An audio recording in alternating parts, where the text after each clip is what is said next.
वर एकदम आरोप करत नाही। मग समजा त्यांचं या मुंबईच्या डीजी ऑफिसमध्ये बसलेली जी व्यवस्था आहे त्याला अगर सरकार वाचवायला निघत असेल तर मग आम्ही सरकारचा हात असं म्हणू, पण अजून ती गोष्ट पुढे आलेली नाही। पण अध्यक्ष महाराज, या पद्धतीने या महाराष्ट्रामध्ये आपण जनतेवर अमानुष त्याच्यावर पोलिसांच्या माध्यमातून त्यांच्यावर मारपीट कराल आणि त्या जनतेच्या पैशाची उधळपट्टी करायला तुम्हाला लोकांनी या ठिकाणी बसवलं का? हा प्रश्न बाप क्रमांक सांगितलं, तुम्ही ऐकत नाही महाराज। ओ महाराज, हा पुरवणी मागणीवरच बसून जाऊ मी, आपण बोला राणे साहेब, मी बसून जातो। हा, पटोलेजी हे ज्येष्ठ सदस्य आहेत, आपण पुरवणी मागण्याबद्दल बोलतोय अध्यक्ष महाराज। हे भाषण ते दुसऱ्या आयुधाच्या माध्यमातून पण बोलू शकतात, तो त्यांचा अधिकार आहे, पण पुरवणी मागण्याच्याबद्दल ते एवढे अभ्यासू आहेत, आकडे त्यांना येतात, त्यांच्या अभ्यासाबद्दल आम्हालाही थोडा ज्ञान आणि अनुभव मिळाला तर बरं होईल। पण हे कुठला विषय कुठे घेऊन जातो अध्यक्ष महोदय, आपण याची दखल घेतली पाहिजे अध्यक्ष महोदय। परंपरा नवीन या सभागृहात सुरू झाली।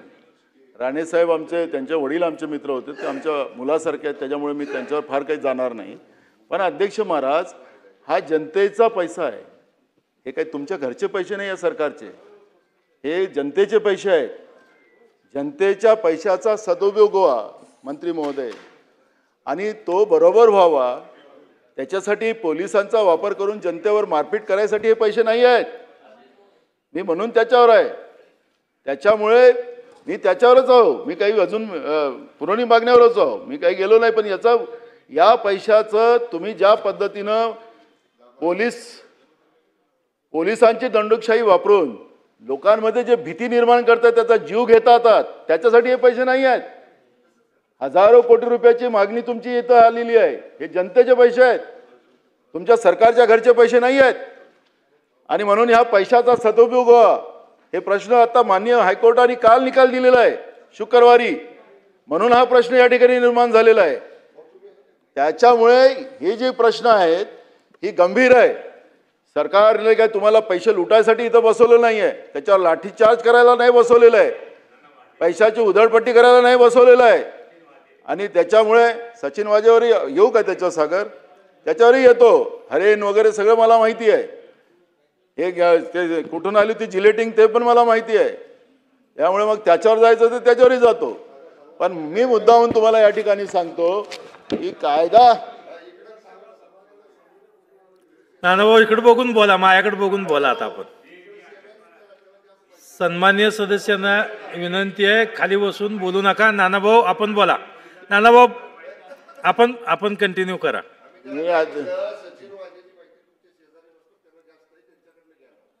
एक असं आहे अध्यक्ष महाराज, महाराज आहेत, ते मंत्री आहेत, मधल्या काळात गृह राज्यमंत्री पण होते, त्यावेळेसच होते ज्यावेळेस हे घटना झाल्या। मी काय सांगतो अध्यक्ष महाराज, हे त्यावेळेस इकडेच होते, त्याच्यामुळे तिकडे काय झालेलं होतं काय नाही ते या दोघांना जास्त माहिती आहे, एकनाथ शिंदे साहेबांना, महाराजांना।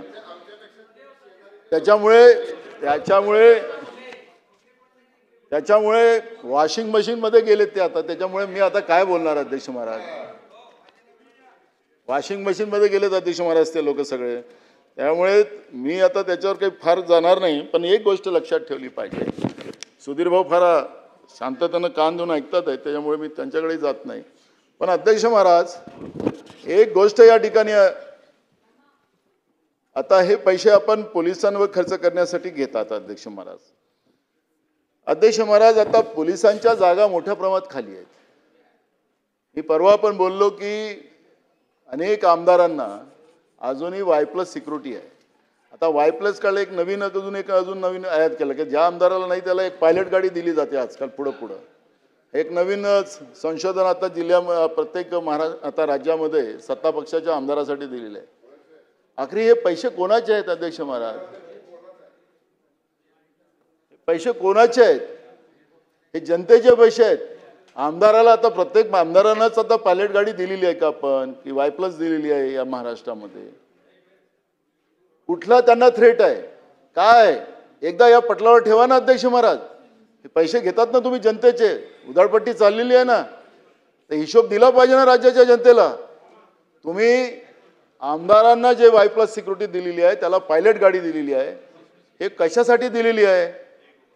ठीक आहे, 1 पोलीस 2 पोलीस आजकाल काही लोक ठेवतात, तो भाग नाही, पण या पद्धतीनं डिझेलचा खर्च, कारण की आता पोलीस खात्यांच्या अनेक पोलीस स्टेशनचं ते पेट्रोल पंपावरचे ते डिझेल पंप ते पैसे, आता त्याला डिझेल पण भरायला तयार नाही, कारण पैसेच दिले नाही, थकीत झालेले आहेत.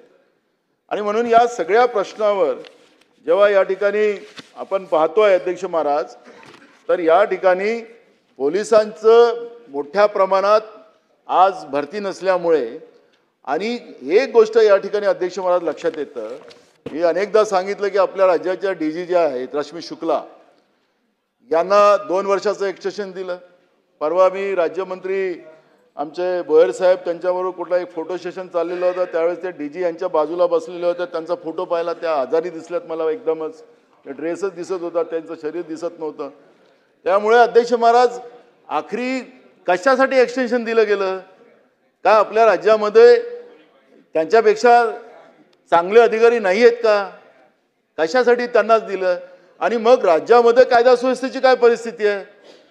पुण्यामध्ये काल महात्मा गांधींच्या पुतळ्यावर, आणि तोही भगवा रंगाला अपमान करण्यासाठी तो माणूस तो घालून चढला आणि कोयता हातात ठेवला, आणि कोयत्याने महात्मा गांधीच्या प्रतिमेला त्या ठिकाणी तोडण्याचा प्रयत्न करताना एक फोटो मी आता पाहिलेला आहे.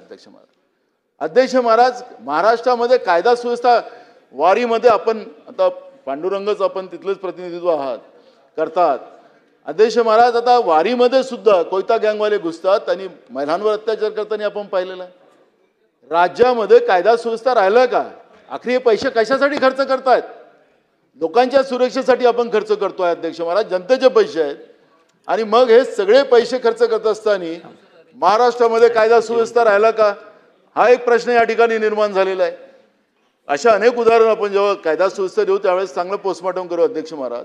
पण मूळ प्रश्न आहे की या पैशाचा वापर हा जनतेच्या हितासाठी व्हावा, आणि हे जे उधळपट्टी आपण लोकांनी चालवलेली आहे जनतेच्या पैशाची, ही थांबवली पाहिजे.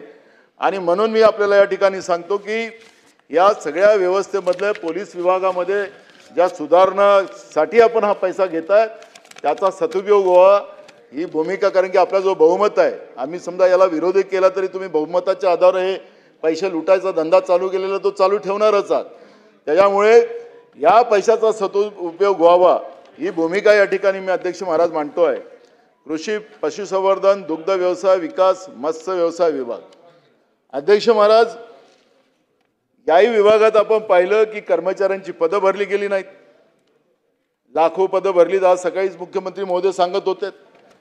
आज आता या सगळ्या विभागाचं तुम्ही आपल्याला जेव्हा उत्तर आम्हाला देणार, तर या विभागामध्ये कृषी असेल, पशुसंवर्धन असेल, दुग्ध व्यवसाय असेल आणि मत्स्य व्यवसाय विभाग असेल, इथली किती पदं खाली आहे हे जेव्हा आपण माहिती द्याल अध्यक्ष महाराज, तर हे पैसे विदाऊट अधिकारी कसे खर्च करत असतात. हे पशुसंवर्धनामध्ये अध्यक्ष महाराज डॉक्टरच नाहीत गावामध्ये, औषधी नाही अध्यक्ष महाराज. शेतकऱ्यांचे दुधारू जनावर तिथं एखादी तब्येत खराब झाली तर त्याला वेळेवर ट्रीटमेंट द्यायला आपल्याजवळ डॉक्टर नाही अध्यक्ष महाराज. आणि म्हणून ही सगळी व्यवस्था जी आहे कृषी विभागाचाही तोच हाल आहे अध्यक्ष महाराज. मोठ्या प्रमाणात शेतकऱ्यांच्या पिकाचं नुकसान होते आणि त्याला जे माहिती पाहिजे ती माहिती वेळेवर मिळत नाही. आणि या कृषी विभागाच्या माध्यमातून एक गोष्ट आपल्याला पाहायला मिळते अध्यक्ष महाराज, आता हंगाम सुरू आहे, आता तिथं स्टाफ कमी असल्यामुळे कृषी विभागामध्ये या ठिकाणी जे लिंकिंगच्या नावानं खत असेल कीटकनाशक असेल याच्यामध्ये जे लूट चाललेली आहे, त्याच्यामध्ये शेतकऱ्यांची लूट जेव्हा चालते त्या ठिकाणी यांचा जो स्टाफ नसल्यामुळे मोठ्या प्रमाणात या लिंकिंगच्या नावाने मोठ्या कंपन्या कृषी केंद्राच्या माध्यमातून शेतकऱ्याला लुटताना आपण पाहतोय महाराष्ट्रात अध्यक्ष महाराज. आणि म्हणून शेतकऱ्यांच्या भावना अशा झाल्या की आमचा वाली कोणीच नाही, ना निसर्ग आम्हाला साथ देत ना सरकार साथ देत, आणि त्याच्यामुळे मोठ्या प्रमाणात महाराष्ट्रामध्ये शेतकऱ्यांच्या आत्महत्या होताना आपण पाहतोय.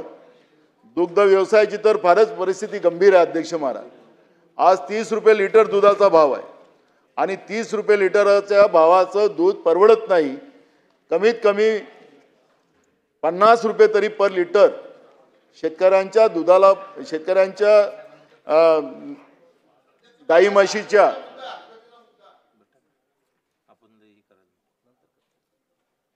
अध्यक्ष महाराज, नानाभाऊ हे